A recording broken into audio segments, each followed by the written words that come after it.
Hello students, in this video we will continue further with periodic properties. So now we will move on to the last part of the chapter जहाँ पे बस अब कुछ ही properties मतलब एक आध दो properties ही बच रही है. सारी जो important and main properties है जिन पे usually questions पूछे जाता है वो हम लोगों ने already cover कर दी है. इसका मतलब ये नहीं कि ये वीडियो में जो भी मैं बताऊंगा वो useless है, बट हाँ relatively कम questions आते हैं इस section से. Okay. So now in the previous video we had looked at something called as oxidation states and हम लोगों ने ये देखा था कि oxidation states के अंदर variation जो होता है वो किस तरह से होता है, right? So now in this video we are going to focus on something called as reactivity. Okay, reactivity of elements. How does reactivity vary? Okay. Now if you look at the periodic table में क्या है हमें ये पता है. Left hand side पे जो सारे एलिमेंट्स है ये मेटल्स होता है, okay, and right hand side पे जो सारे एलिमेंट्स होते हैं ये नॉन मेटल्स होता है. Now when we talk of metals की टेंडेंसी होती है इलेक्ट्रॉन डोनेट करने की. ये इलेक्ट्रॉन्स डोनेट करता है, electrons donation. And non metals की बात करें तो इनकी टेंडेंसी होती है इलेक्ट्रॉन्स एक्सेप्ट करने की, electrons gain. Correct. Now electrons जब डोनेट करने की बारी आती है तो हमारे लिए जो इम्पोर्टेंट क्या कहते हैं पैरामीटर होता है वो होता है आयोनाइजेशन एनर्जी, क्योंकि आयोनाइजेशन एनर्जी हमें ये बताता है ना हाउ इजी और how difficult it is to donate an electron. So ionization energy exactly tells us how easy it is to donate an electron.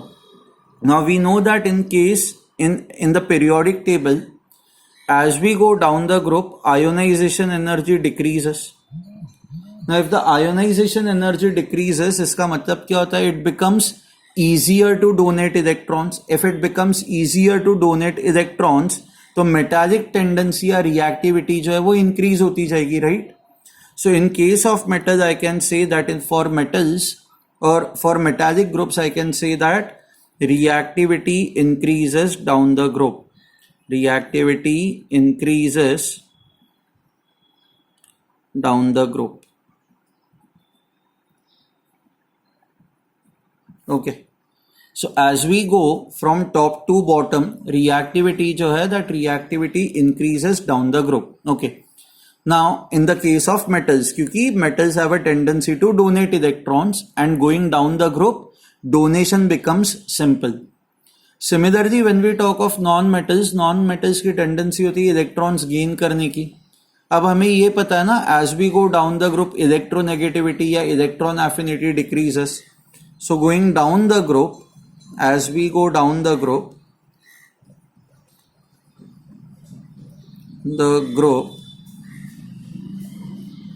electron affinity or electronegativity decreases. Now when I say electron affinity or electronegativity decreases मतलब tendency to gain electron decreases. अब tendency to gain electrons, अब non metals का काम ही होता है electrons gain करना. अब अगर जो उतना आराम से इलेक्ट्रॉन्स गेन नहीं करेंगे तो I say that okay the reactivity of non metal decreases down the group. So I can say reactivity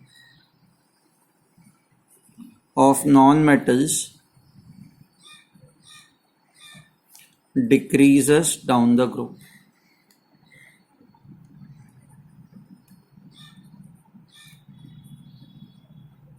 ठीक है.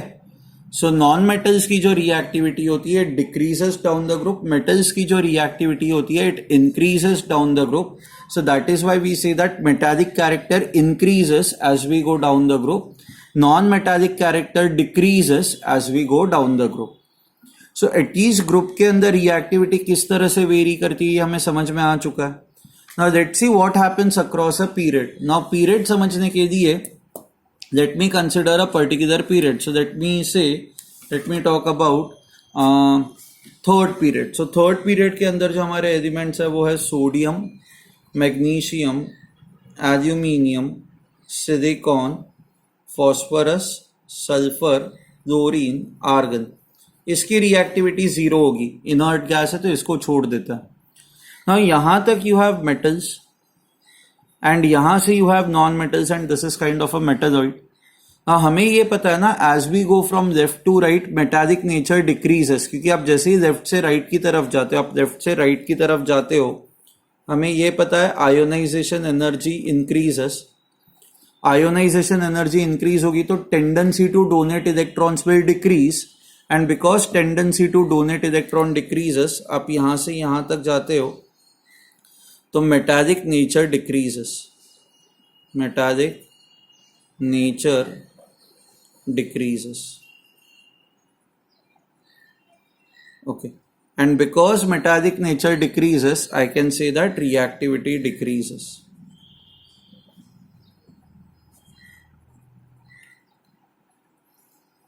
Okay, now when we talk of non-metals, these are non-metals. अब non-metals के case में हमें ये पता है कि as we go from left to right, electron affinity और इलेक्ट्रोनेगेटिविटी ये इंक्रीज ही होनी है, तो tendency to gain electron increases.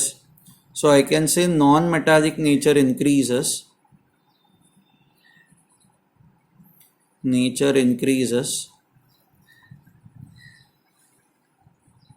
so therefore I can say reactivity increases.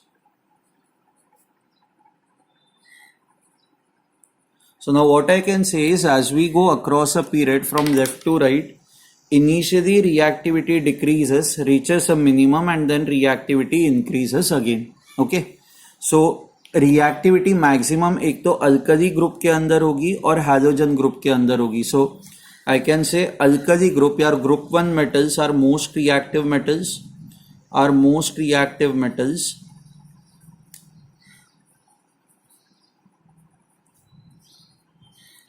and जो ग्रुप 17 नॉन मेटल्स है, that is hydrogen group, are most reactive non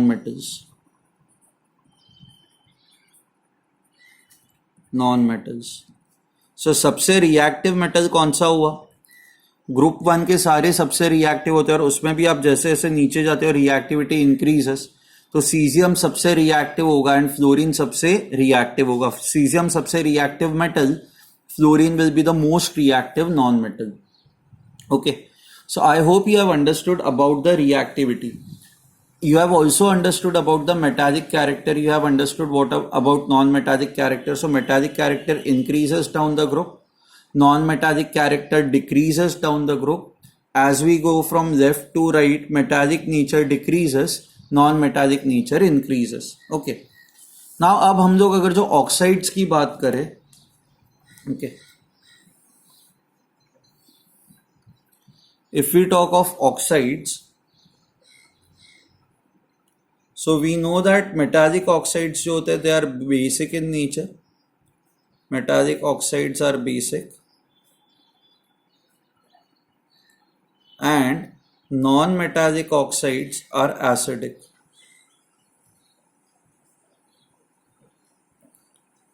ये आप लोगों ने 9th-10th स्टैंडर्ड में भी पढ़ा होगा.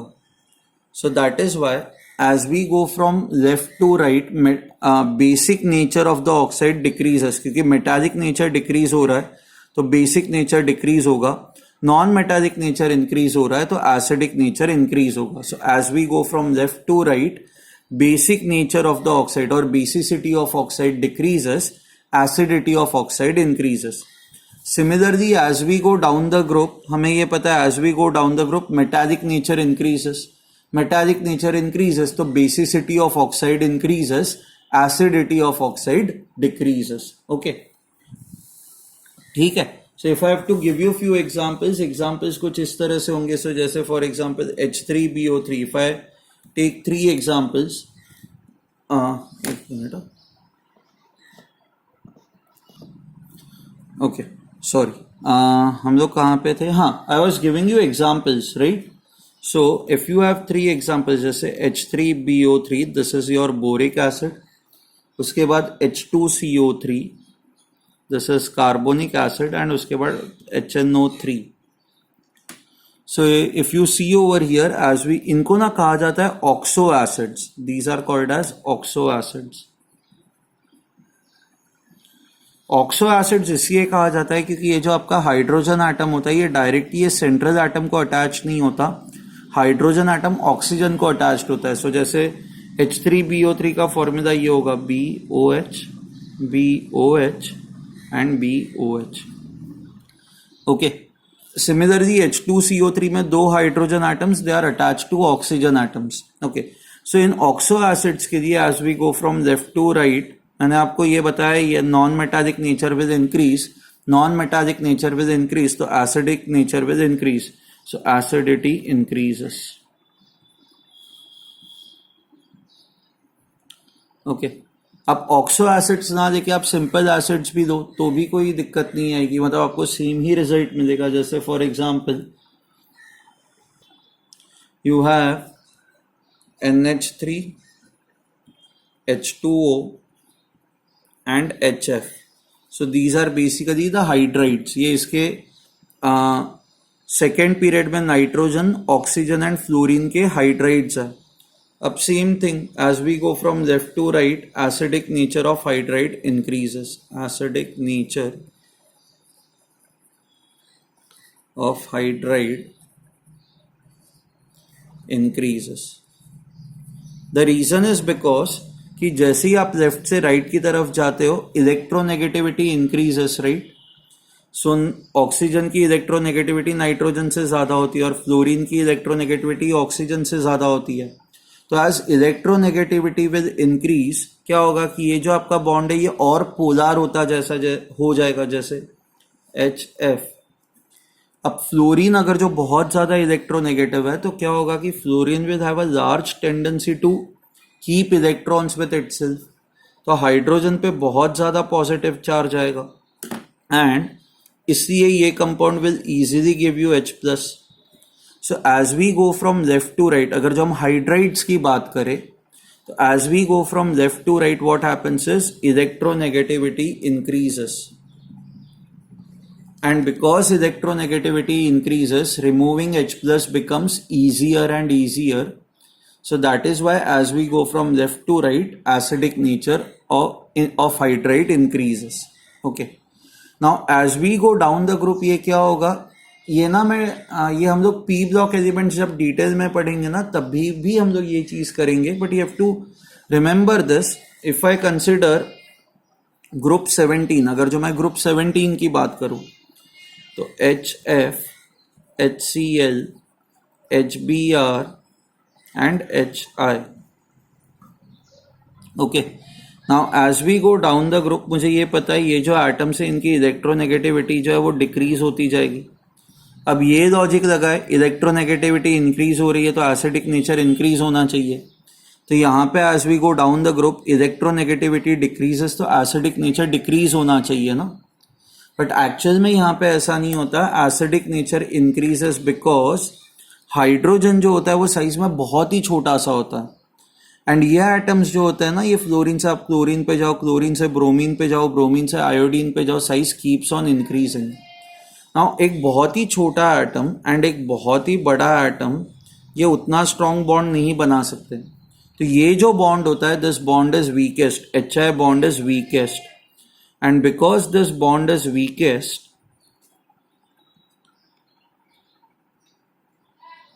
it is extremely easy to break this. It is very very easy to break this.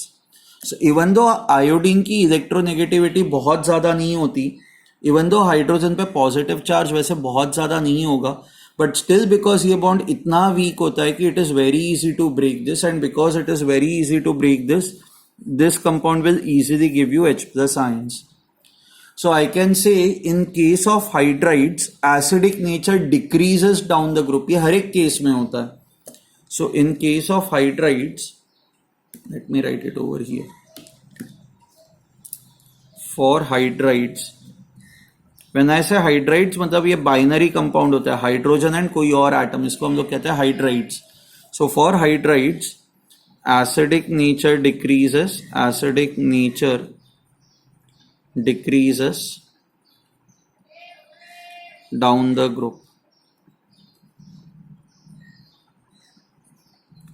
ठीक है. Okay.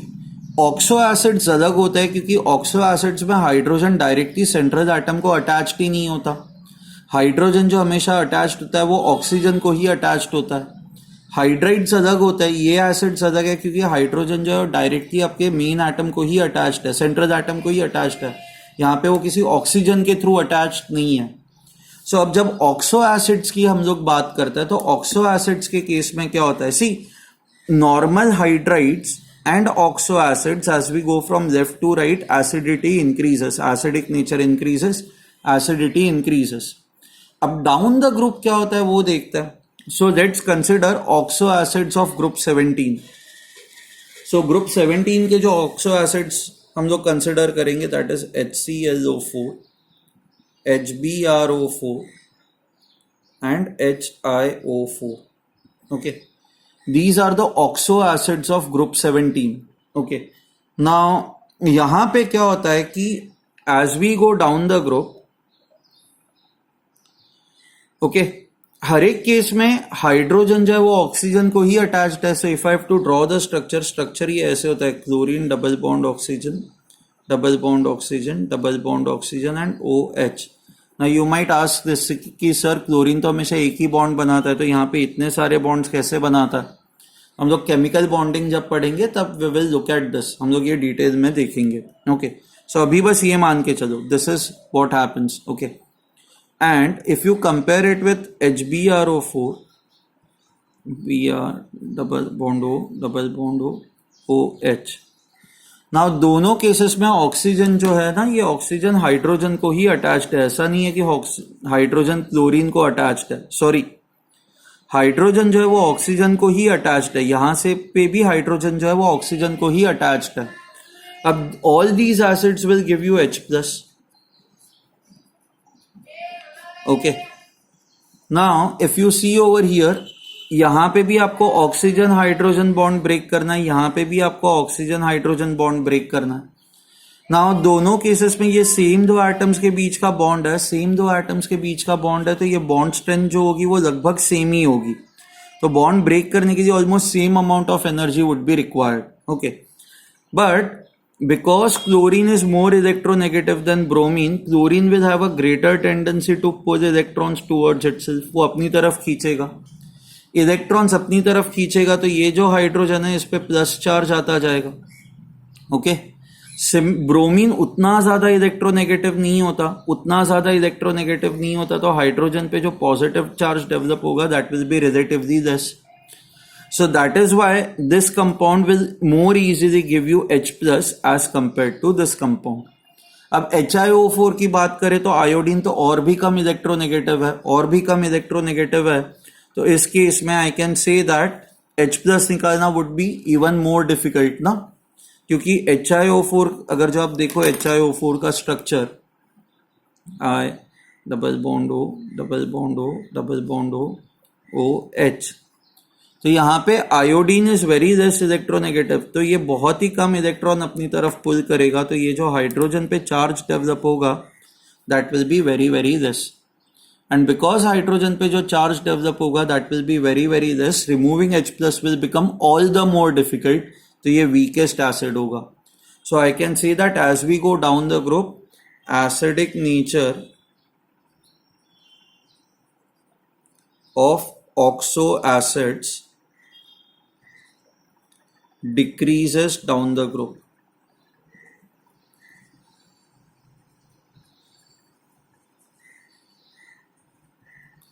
Acidic nature of oxo acids decreases down the group।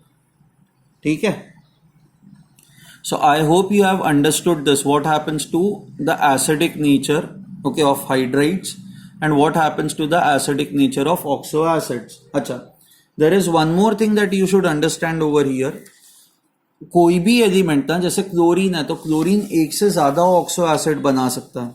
Nitrogen ले लो, सल्फर ले लो, they have many many oxo, मतलब they can, many many का meaning ये है कि वो एक से ज्यादा ऑक्सो एसिड्स बना सकते हैं। जैसे क्लोरीन की बात की जाए तो क्लोरीन जो है ना वो ये सारे ऑक्सो एसिड्स बनाएगा, HClO, HClO2, HClO3 and HClO4। Now जितने ज्यादा ऑक्सीजन एटम्स होंगे उतने ऑक्सो एसिड की स्ट्रेंथ जो है वो बढ़ती जाएगी। Okay, So in this case, I can say that acidic strength increases. Is directly proportional to number of oxygen atoms in oxo acids. ठीक है. So as we go from left to right, acidic strength जो है, that acidic strength increases. ठीक है. Similarly, sulphur जो है, sulphur 2 oxo acids बनाता है, मतलब वो और भी बनाता है, but H2SO3 and H2SO4 are more common. Okay. Now H2SO3 and H2SO4 में भी यहाँ पे भी ऐसा ही है. You have more number of oxygen atoms in this case, so this is more acidic. ये सल्फ्यूरिक एसिड जो होती है, it is more acidic, and this is relatively less acidic. ठीक है. So acidic strength of oxo acids also depends upon number of oxygen atoms. When you have same central atom, अगर जो आपका central atom same है, तो जैसे जैसे number of oxygen atoms बढ़ते जाएंगे, strength of oxo acid will increase. Okay okay fine. Now the same thing can also be said about oxides. Oxides के बारे में भी हम लोग सेम चीज कह सकते हैं. सो जैसे फॉर एग्जाम्पल फॉस्फोरस के अगर जो आप ऑक्साइड्स देखोगे, P2O3 and P2O5, these two are common oxides of phosphorus. Now phosphorus non-metal है, तो non-metallic दोनों oxides, ये non-metallic दोनों non-metallic oxides है, तो they are acidic in nature. But again, acidic nature is directly proportional to number of oxygen atoms. You have more number of oxygen atoms, so this oxide is more acidic and this is relatively less acidic. ठीक है. Okay. Now basic nature तो बहुत ही simple है. Usually metals के case में basic nature of oxides जो है वो हमें समझ में आता है, हम लोग बात करते हैं, एंड हमें ये पता है कि as we go down the group basic nature of the oxides increases, क्योंकि metallic nature increases. So I can just write down a statement कि on going down the group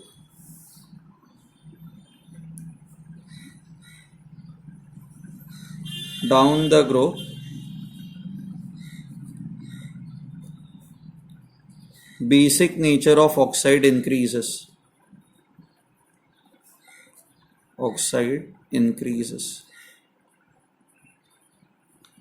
And as we go from left to right, basic nature decreases. Okay.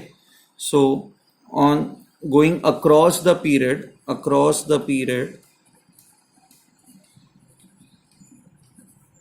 basic nature decreases. ठीक है.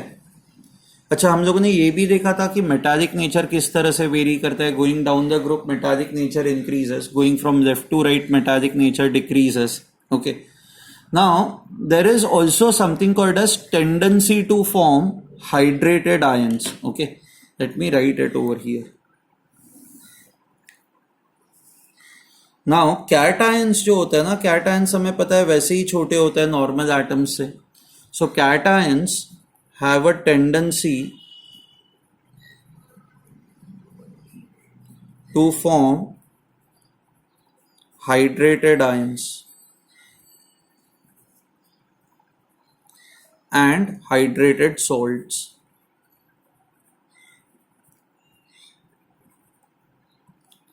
ठीक है. Now hydrated ions and hydrated salts क्या होता है? सी, cations जो होते हैं ना यूजुअली छोटे होते हैं, हमें पता है, राइट. हम मान लो ये आपका कैटायन है, तो it will have a tendency, आप इस कैटायन को जैसे ही पानी में डाल दोगे ना, water is H2O. Okay. Now we will study this in chemical bonding, but अभी ये मान के चलो कि यहाँ पे oxygen has got lone pairs. Lone pairs क्या होता है? वो इलेक्ट्रॉन्स जो बॉन्डिंग में पार्टिसिपेट नहीं करते. So those are valence electrons, but they do not participate in the bonding. Okay. So if you look at the electronic configuration of oxygen, इसका होता है 1s2, 2s2 and 2p4. Okay. ना ये जो 2p4 है, इन 4 electrons में से ideally 2 ही electrons bonding में पार्टिसिपेट करते हैं. 2 electrons participate in bonding.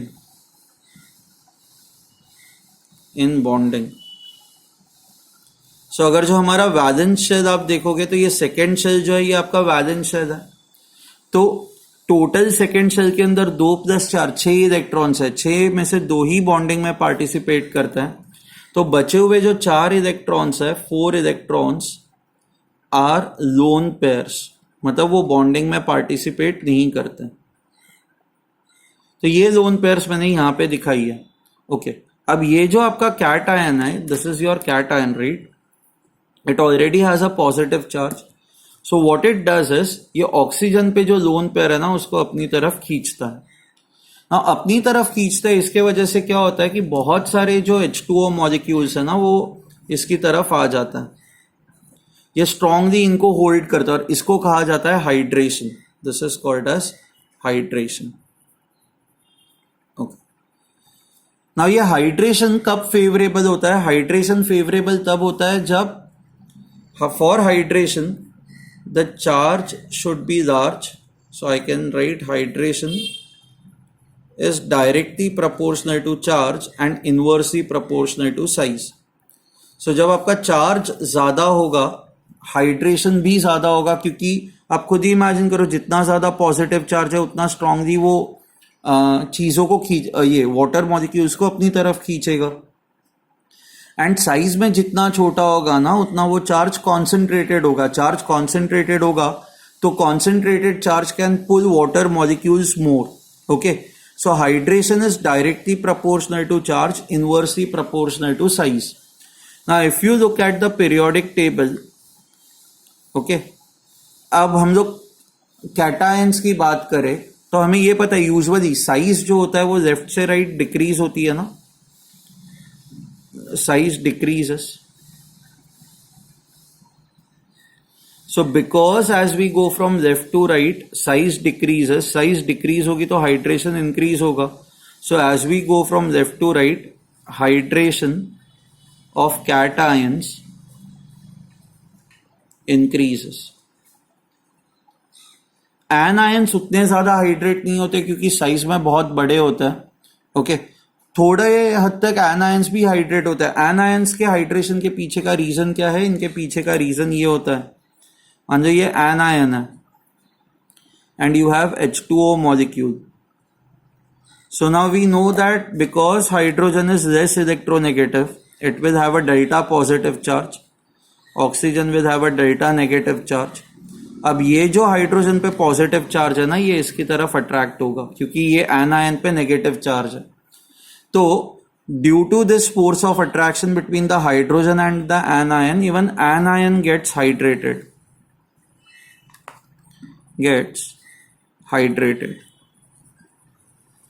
And ये जो बॉन्डिंग होती है इसको हम लोग कहते हैं हाइड्रोजन बॉन्डिंग, क्योंकि ये बॉन्डिंग जो हो रही है that is happening through hydrogen. But anions के केस में ये जो हाइड्रेशन होता है बहुत ही नेग्लिजिबल होता है एज कंपेयर टू कैटायन. तो हम लोग एनायंस के बारे में बात ही नहीं करते. सो कैटायंस की अगर जो हम लोग बात करें तो हमें ये पता है कि as we go from left to right size decreases, so tendency of hydration will increase. So जैसे for example Na plus ion है and Mg plus 2 आयन है, तो लेफ्ट टू राइट आप जाते हो तो हमें ये पता है कि ये मैग्नीशियम वैसे ही साइज में छोटा होगा और मैग्नीशियम पे चार्ज भी ज्यादा है. तो क्या होगा कि magnesium will get more hydrated. ये बहुत ज्यादा वाटर मॉलिक्यूल्स को खुद की तरफ अट्रैक्ट करेगा, सो मोर हाइड्रेटेड. सो इसलिए आप अगर जो मैग्नीशियम क्लोराइड देखोगे तो मैग्नीशियम क्लोराइड का जो फॉर्मूला होता है इट इज MgCl2 डॉट, आप देखोगे कि few H2O molecules 3H2O 4H2O. सो ये वाटर ऑफ क्रिस्टलाइजेशन ऐड होता है यहाँ पे. The reason is because magnesium plus 2 will get heavily hydrated. NaCl sodium chloride हम लोग लिखते हैं तो we only write it as NaCl ना. NaCl डॉट 2H2O 3H2O ऐसा नहीं लिखते हैं क्योंकि Na प्लस साइज में इतना बड़ा होता है कि वो हाइड्रेट बहुत ही कम होता है, उतना ज्यादा हाइड्रेट होता ही नहीं है. So now I can conclude this right. Okay, in a periodic table, group 1 elements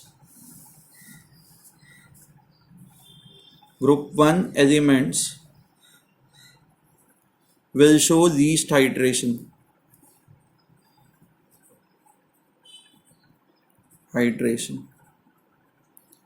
Now as we go towards right, अब जैसे जैसे राइट की तरफ जाते हो, फिर ग्रुप 2 आएगा, फिर ट्रांजिशन एलिमेंट्स आएंगे, फिर ग्रुप 13 एल्यूमिनियम ग्रुप आएगा. So as we go from left to right, hydration की जो टेंडेंसी है that tendency will keep on increasing. ठीक है. उसी तरह से when we go down the group, what happens as we go down the group, आप जब ग्रुप में नीचे जाते हो तो सी हाइड्रेशन इन्हीं दो फैक्टर्स पे डिपेंड करता है ना, चार्ज एंड साइज. सो आप अगर जो फर्स्ट ग्रुप देखो तो lithium plus, sodium plus, potassium plus, rubidium plus, caesium plus, इन सब पे चार्ज तो सेम होता है, but we know that as we go down the group size increases. तो साइज अगर जो इंक्रीज होगी तो हाइड्रेशन डिक्रीज होगा. सो हाइड्रेशन डिक्रीजेस. सो ऐसे down the group hydration decreases. Okay. So if you apply these two logics, cesium compounds are least hydrated.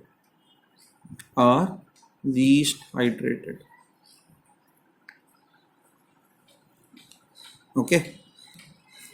And beryllium and aluminium compounds are heavily hydrated, क्योंकि beryllium and so cesium यहाँ पे आता है ना periodic table. अगर जो आप देखो cesium यहाँ पे आता है, बेरिलियम एंड एल्यूमिनियम यहाँ पे आता है. सी आगे तो सारे नॉन मेटल्स है, तो नॉन मेटल्स के केस में they will usually form negative, they will form anions, जिनके अंदर हाइड्रेशन जो होता है वो हाइड्रेशन वैसे ही कम होता है. सॉरी. सो मेटल्स जो होता है वो मेटल्स यूजुअली यहाँ तक ही होता है ना. सो हमें ये पता है कि as we go from left to right hydration increases. नीचे हाइड्रेशन डिक्रीज हो रहा है तो ऊपर हाइड्रेशन इंक्रीज होगा. तो ये जो एलिमेंट्स है दे आर हेवीली हाइड्रेटेड, मतलब इनके जो कंपाउंड्स होंगे दे वुड बी हाइड्रेटेड. ठीक है. अच्छा, ट्रांजिशन एलिमेंट्स जो होता है, ट्रांजिशन एलिमेंट्स भी ये मेटालिक ही होता है, तो उनके अंदर भी जो हाइड्रेशन होता है वो अच्छा खासा होता है. They are also heavily hydrated. तो आपको ये बस दो फैक्टर्स याद रखना है हाइड्रेशन के लिए. ठीक है. So we will stop over here. I guess next video में ये जो चैप्टर है ये चैप्टर खत्म हो जाएगा. ठीक है. ओके. Bye everyone.